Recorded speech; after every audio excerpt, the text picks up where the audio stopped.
Aujourd'hui, je reçois un mec à l'ancienne, le Fossoyeur. 500 000 galettes, de la gouaille, du rap'n'roll, MC Jean Gabin et mon invité dans Radio Vinyle. C'est tout de suite, il est en chemin, il arrive. Bougez pas.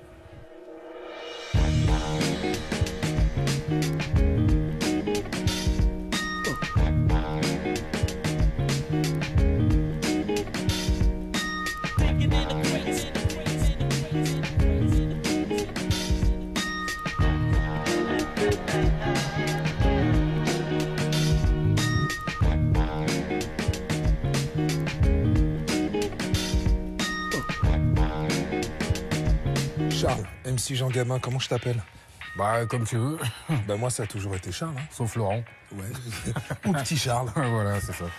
Regarde, on est ici chez nous. Hein, la mémoire de notre bel hexagone, notre beau pays. Je sais qu'il te tient à cœur en plus. Ah, il y en a bien qui est bleu, blanc, rouge chez toi. Ouais, je suis un bleu, blanc, rouge, marron. Ouais. Tiens, regarde, viens. Je vais te faire rentrer dans une des allées. Et on va essayer de retracer ton histoire en musique. C'est Cold Case. T'as vu? C'est bon ou pas? Ouais, ça va. Vas-y, je t'en prie.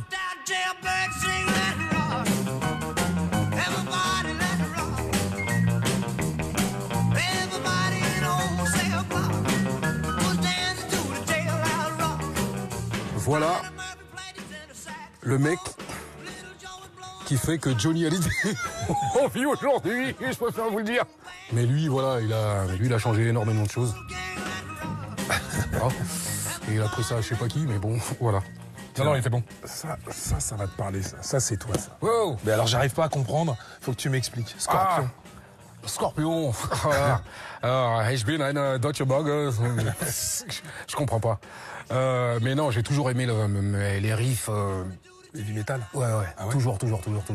De Ted Nugent en passant par ce que tu veux, Iron Maiden, etc. J'ai poussé d'abord. Quand t'es à la campagne, tu sais, Grézieux-la-Varenne, t'écoutes pas de disco, t'écoutes pas de funk. Ouais. T'écoutes vraiment du français.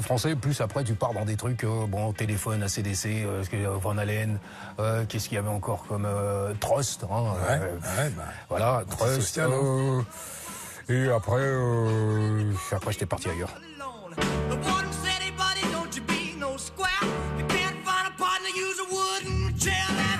Sans mentir, j'ai commencé sur lui.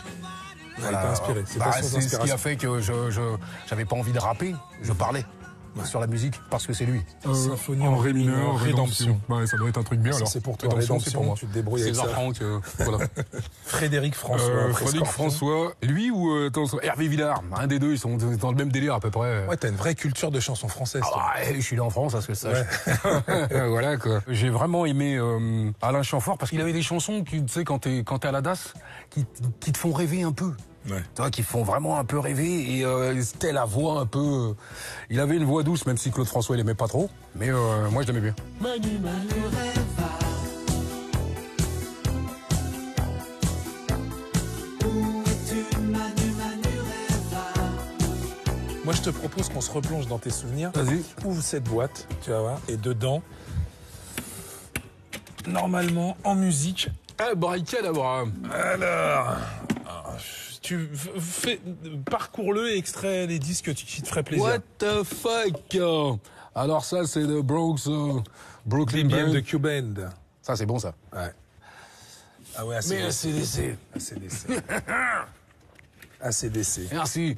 ACDC, un peu à l'image de la pochette, c'est le moment où tu finalement t'acceptes de te laisser pousser à tout. Les cornes du diable, quoi. Ah bah ouais. Il y a un moment où tu pactises avec. Je sortais des jeunesses chrétiennes, donc le meilleur des choses pour être un bon rebelle, c'est de devenir l'inverse de l'autre. Ah ouais. T'es passé de l'agneau au lion. Voilà, et c'est. On met Well ou pas? Tu peux mettre. Quel on met? Touch too much. Ce qui est très étonnant quand même, c'est que toi, t'assumes complètement ce. Ah bah ouais. Et c'est des Australiens pourtant. Ouais. Mais Mais tu sais bien que dans nos quartiers, c'est interdit. Revendiquer cette identité musicale et culturelle, c'est se mettre en marge. Je suis en marge. Et donc c'est ce que toi tu voulais affirmer. J'ai toujours été là-dessus, je leur ai toujours dit, j'en ai rien à foutre. Tu vois, quand tu vois un mec comme ça, et lui là, comment tu veux qu'il... Ah bah ouais. Ben voilà. Et un moule burn. Pas de def. Il raconte que des conneries, mais c'était ça. Ouais. Moi, voilà, c'était des... L'autre, il était là, Chuck Berry version australienne, mais tu sentais que c'était des sauvages. En plus, l'Australie, c'est un bled, ils ont vraiment rien à foutre. Donc voilà, pour moi, c'était le même délire. J'avais l'impression que je traversais les hot-bacs là, quand je me baladais pour aller de Grézieux-la-Varenne à Craponne, et c'était qu'à 8 km, et tu marches. Dans les champs. Et il n'y a pas un qui va faire du stop, il n'y en a pas un qui va te prendre en stop de toute façon, donc tu vas marcher. Voilà, c'est fait. C'est Fargo. Allez.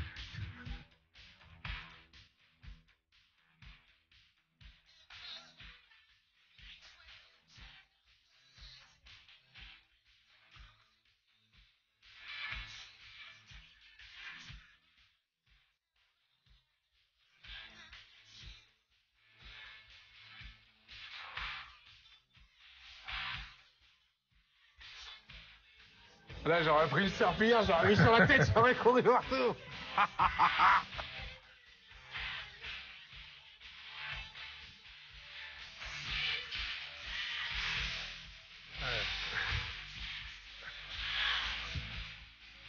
Ouais, c'est la testostérone, quoi.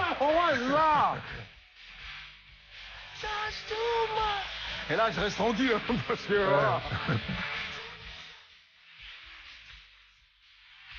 Ce que je trouve intéressant, c'est ce paradoxe entre l'image, l'idée qu'on se fait de toi, et tes origines, ton parcours. Parce que tu m'as toujours dit, tu crois que je m'appelle Charles par hasard? Ouais, voilà. Je m'appelle Charles à cause de Charles de Gaulle. Je m'appelle Patrice à cause de Patrice Lumumba, donc imagine-toi déjà dans quel délire on m'envoie. Donc une famille lettrée. Ah ouais, une famille lettrée. Ah ouais, ton père était un intellectuel. Mon père, c'est un intello. Mon père, il était correcteur à l'Assemblée nationale. Mon père, il était professeur en Algérie. Ma mère, elle avait ma mère, elle était sténodactylo, mais c'est les années 70, c'est pas les années 2000. Chez moi, il est lettré. C'est-à-dire que normalement, tu aurais dû peut-être faire Sciences Po, l'ENA, c'est ce qui était prévu pour toi, une école de lettres. Ouais, mais bon, fallait... le Gus qui m'a filé mon blaze, et fallait peut-être aussi qu'il pense que... Ton père. Ouais, mon père. Fallait peut-être pas qu'il dessoude ma daronne. Et j'aurais peut-être fini médecin ou ce qu'il veut. Ou Mais à partir du moment où mon père il a buté ma daronne, il va rien me dire. Il aura plus le droit de me dire quoi que ce soit. Voilà, parce que dans mon crâne à moi, ça marche que dans un sens, pas dans deux. Et après, à partir de là, c'est lui qui a foutu ma vie dans la merde, mais vraiment ma vie dans la merde. Et après, il a fallu se battre pour exister, pas autre chose.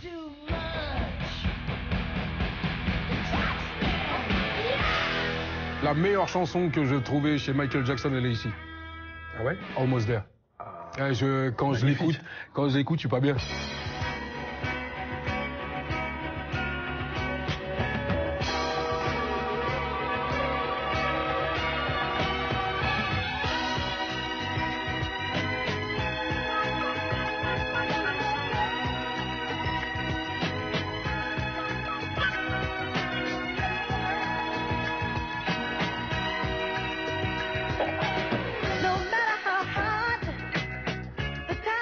En écoutant ce truc, j'ai toujours la chair de poule. Et le morceau, il veut dire quelque chose, même si je comprenais que dalle. C'est la musique qui me transportait. Et à un moment, on y arrive presque. On est presque là. On y arrive presque. C'est ça qui est dans toute la chanson. Moi, j'y arrivais presque de la sortie. La sortie de la DAS. Là, c'est ça. Moi, mon calvaire, j'avais mon calvaire et la musique. C'est-à-dire, j'avais la maladie et la cure. En même temps. En même temps. Il fallait que je joue avec les deux, il fallait que je compose. Toi, tu t'es retrouvé à la DAS, et après placé dans une famille d'accueil. Non, je me suis retrouvé placé dans une famille d'accueil avant. Il faut savoir, quand vous êtes 8-9 à la Bicoque, ma daronne, elle était à Saint-Fargeon, elle travaillait, divorcée de mon daron, etc. etc. Ce qui fait que quand toi t'as les vacances scolaires, ta daronne n'a pas les vacances scolaires. Donc il va falloir mettre les mioches à gauche, à droite. Donc moi j'avais une famille qui était à Franconville, qui s'appelait les Drapeaux. C'était les meilleurs. Franchement, je le répète, chacun chez nous avait une famille. Voilà, et justement, à la fin, à la DAS, j'ai demandé à ce que j'aille revoir ma famille d'accueil. On m'a interdit d'aller revoir ma famille d'accueil. Et c'est là que j'ai dit, ah, c'est comme ça. C'est la triple peine, quoi. Là, à partir de là, j'ai dit, plein pot.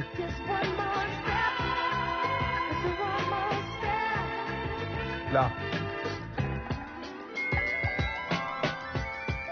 C'est ça qui me faisait rêver.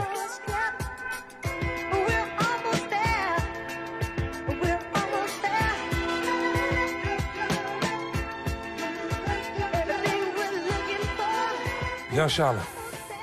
Alors, figure-toi que là, on a tenté de recréer un peu ton univers, ton parcours avec... est-ce qu'on s'est trompé? On est à côté de la plaque? Est-ce qu'il y a une erreur? Non. Toi, t'es au milieu. Ouais. T'es derrière les barreaux. Ok, Les barreaux te parlent. Ouais. Ne te parleront plus. Voilà, je veux plus qu'ils me parlent. Voilà.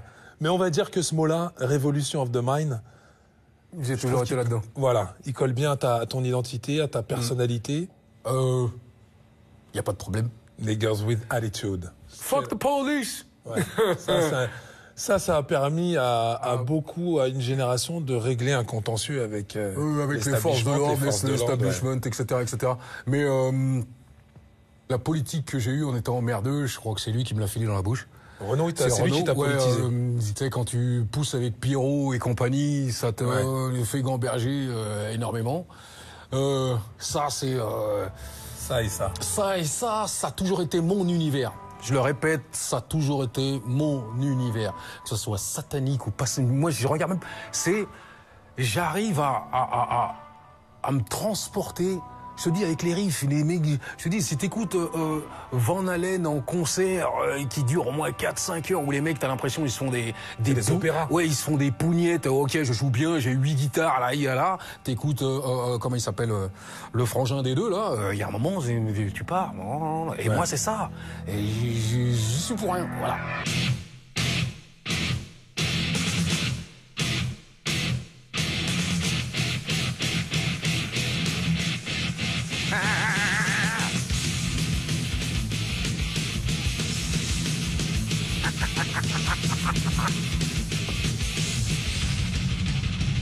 Là, il faut être bien.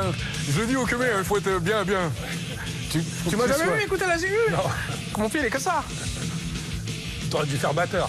Mais c'est...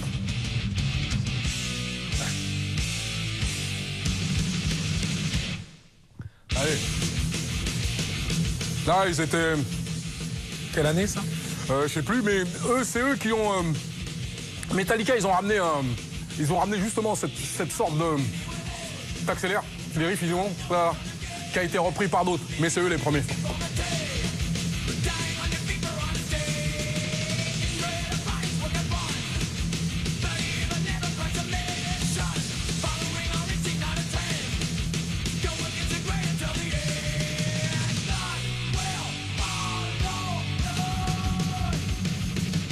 Ma soeur, elle m'a toujours dit, pourquoi tant de haine? Je lui ai dit, t'as pas vécu la même chose que moi. On a eu le même problème, mais on n'a pas vécu la même chose. Toi, t'es resté avec tes frangins, tes frangines. Bon, vous voyez, 600 bandes là-bas derrière.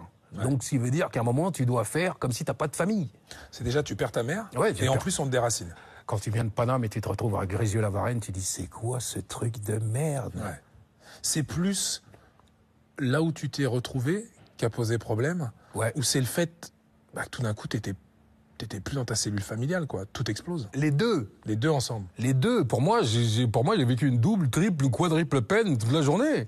Tu te retrouves dans un coin, les mecs, ils jactent un langage qui n'a rien à voir avec le tien, qui, pour toi, eux, c'est des arriérés mentaux, et eux, c'est vraiment des pécores, voilà. Après, il y a le cocon familial qui n'existe plus.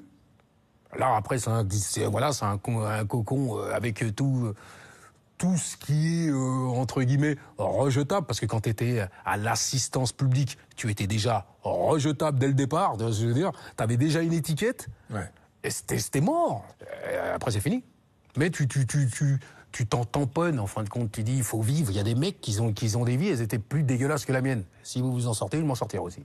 Ça s'arrête là. Tu grandis, tu reviens sur Paris, et à ce moment-là, il y a l'émergence des bandes. Ouais. Toi, tu fais partie d'un collectif, le Requin Vicieux, ce collectif, cette bande, qui à un moment a défrayé la chronique. Ouais.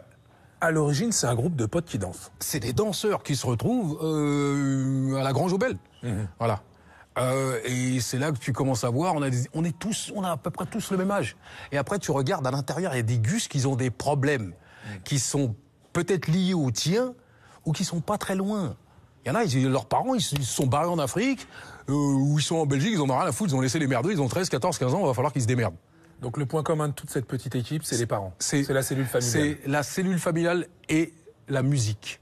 Oui, donc c'était pas la dépouille, la bagarre. Non. Ça a été familial au départ, s'occuper de petit merdeux qui a 13 ans, toi, parce que toi, t'en as 17.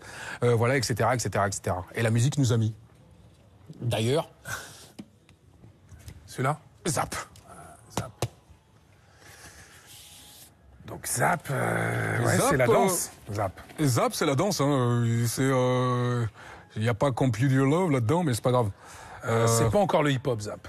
Non, Zap, ça reste la funk. Mais pour nous, c'était comme du hip-hop, hein, de toute façon. Puisque la moitié des trucs qu'on écoutait, on dansait dessus. Hein. Je me rappelle, si t'arrives à faire du break sur Yazoo, tu fais faire Don't Go. Ouais, voilà, tu peux faire surtout.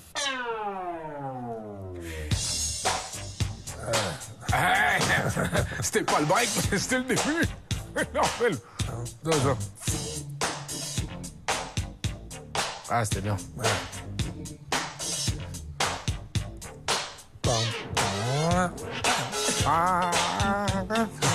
Ça, c'était bon, ça.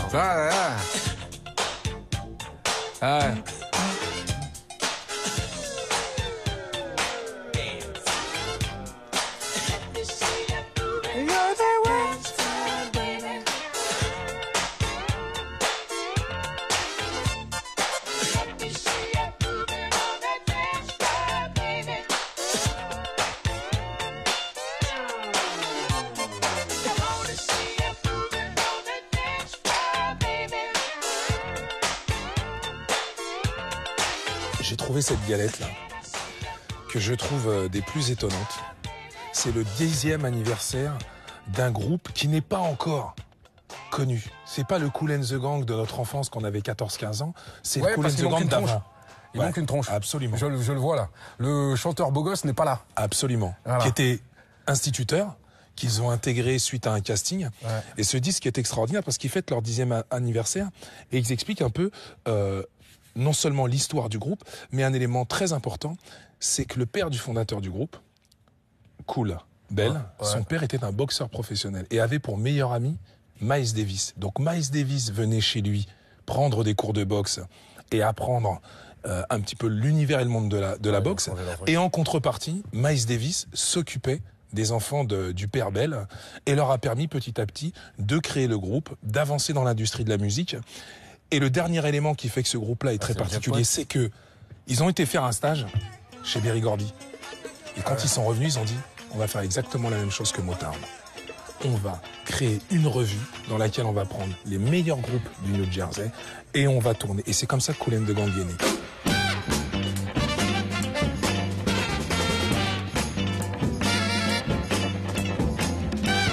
Voilà, et bois l'automne. Voilà, alors je te dis. Ebo Alotin. Alors, Ebo Alotin est un artiste camerounais que mes parents écoutaient toute la journée. Ouais. Et quand j'écoute Ebo Alotin, je te dis franchement, la dernière fois que je l'ai écouté, c'est vraiment il y a bien longtemps. Ouais. Tu mets n'importe quel morceau, ça me rappellera ma mère, de toute façon.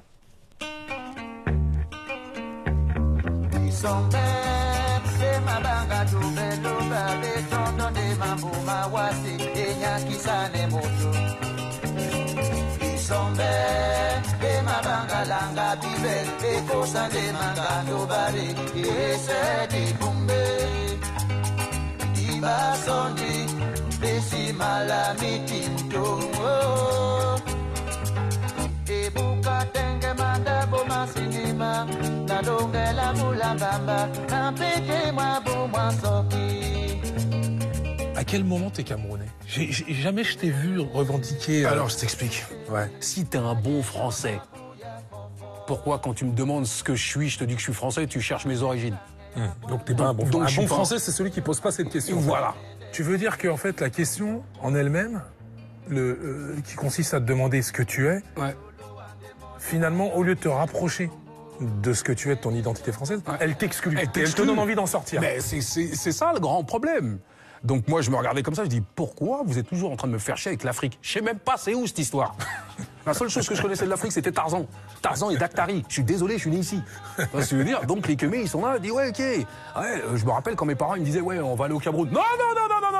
Il y a des lions, il y a des singes, il y a des crocodiles dans la piscine. C'est la seule chose que tu disais. T'es d'ici, toi, c'est Babar, Nounours, Casimir. Ouais. Donc finalement, t'as grandi en marge de ton identité camerounaise. Ouais.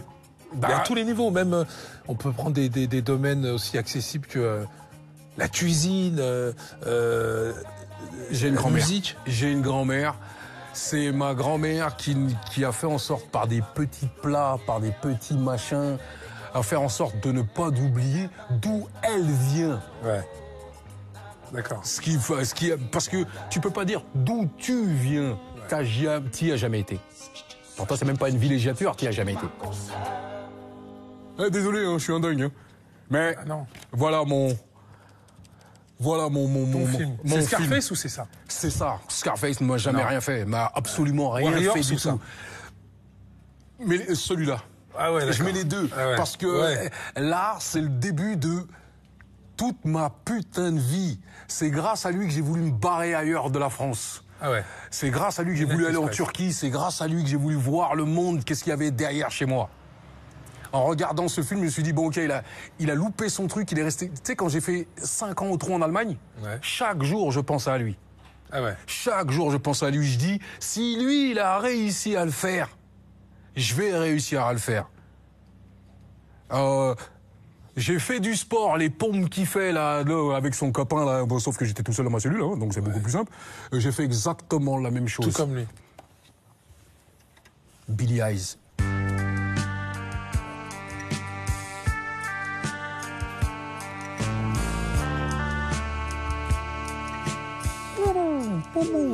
Dans ce film, il y a toute la résistance que j'ai faite. C'est-à-dire dehors ou en prison.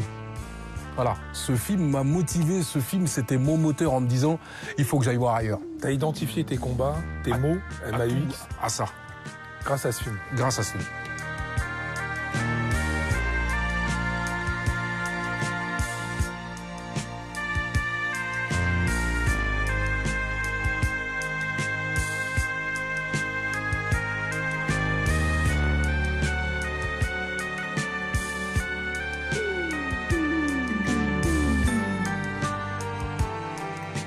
Le temps passe, tu fais un album, t'écris un bouquin. Ouais. Enfin, c'est. Là, on n'est plus dans Petit Charles, il y a MC Jean Gabin qui émerge. Qu'est-ce qui fait qu'à un âge assez avancé, t'aurais pu 36. faire beaucoup plus tôt parce que Ouais. t'avais le bagage, la Ouais. matière pour, tu pouvais raconter cette histoire. Qu'est-ce qui fait que t'as attendu aussi longtemps pour laisser parler, s'exprimer cette facette-là de toi? Il fallait que je sois prêt. J'étais pas prêt. Ah ouais? Mais au départ, c'était pas évident. Parce que tu sors des trucs que la moitié tes potes ne savent pas. Ouais. La moitié, la moitié, ils savaient même pas que mon daron il avait canné ma daronne. Ouais. Voilà, ils voulaient que je vous dise quoi, hein, qu'on va écrire sur tous les toits, pourquoi foutre. Voilà, c'est quand t'es prêt, voilà, il a fallu que j'aille faire un tour en cabane, ou pour me dire que c'est la dernière fois que je vais en cabane. Voilà, je suis sorti, j'avais 27 ans, je me suis dit, ah yeah, c'est bon. Et c'est surtout, j'avais pas vu. Tu sais, tu pars d'un coin et t'oublies tout le monde. Tu fermes la porte derrière toi. quand Ouais, t'es parti. dès que je suis parti en Allemagne, j'avais fermé la porte. Et qu'est-ce que t'as laissé derrière? Bah, la famille. Ouais. J'avais laissé ma grand-mère, tout le monde, là. Quand je suis revenu, ma grand-mère, j'avais une barbe. Ouais. Elle m'a vu, j'étais un berbe. Tu vois ce que je veux dire? Je suis parti, j'avais 17 ans. Je suis revenu, j'avais 36. Ouais. 35. Voilà. Et 35 avec une fille qui en avait déjà 13. Comme le veut la tradition, on va se quitter en musique et avec des mots, et pas des moindres, parce que t'as entre les mains les mots d'Aimé Césaire. Ah. Et quel texte, tiens? Et les chiens se taisaient. Ah, c'est bon ça.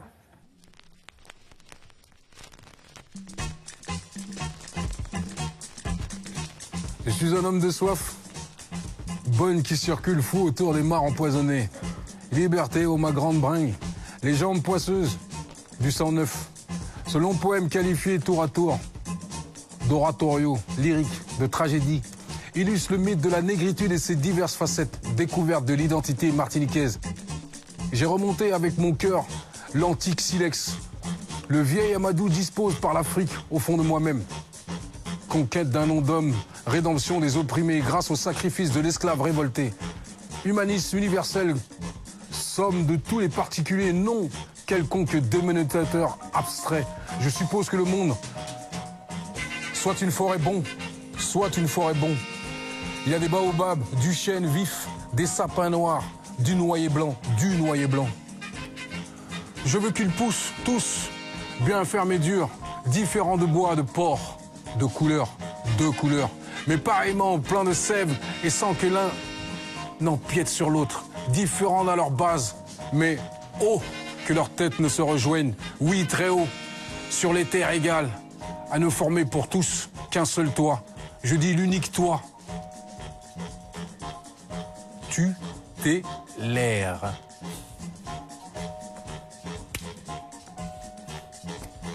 Aimé Césaire,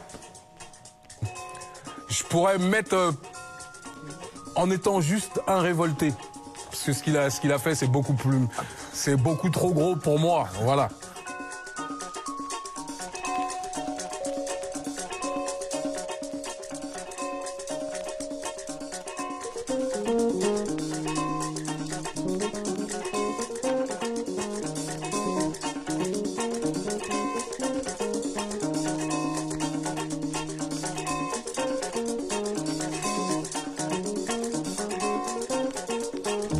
Retrouvez la playlist de la discothèque de Radio France sur Deezer et sur le site de l'émission.